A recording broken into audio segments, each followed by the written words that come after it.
بسم الله الرحمن الرحيم. ألف لام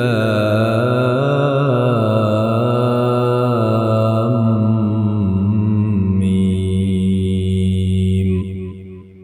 الله لا إله إلا هو الحي القيوم. نزل عليك الكتاب بالحق مصدقا لما بين يديه وأنزل التوراة والإنجيل من قبل هدى للناس وأنزل الفرقان.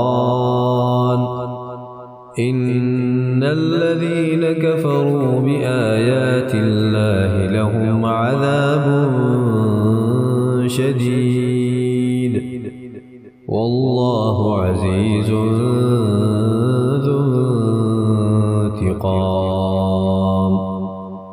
إن الله لا يخفى عليه شيء في الأرض ولا في السماء.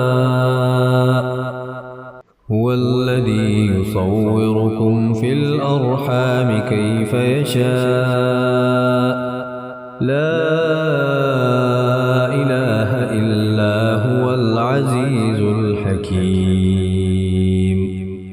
هو الذي أنزل عليك الكتاب منه آيات محكمات هن أم الكتاب وأخر متشابهات.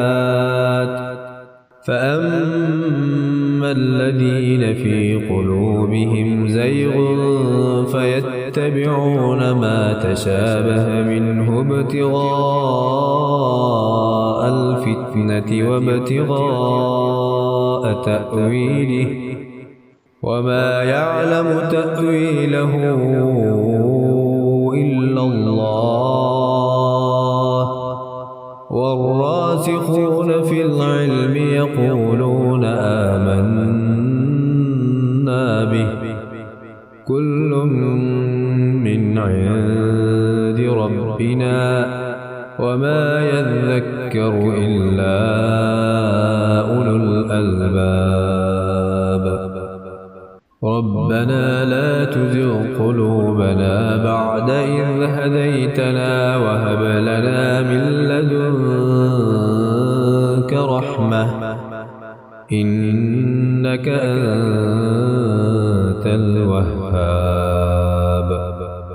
ربنا إنك جامع الناس ليوم لا ريب فيه إن الله لا يخلف الميعاد.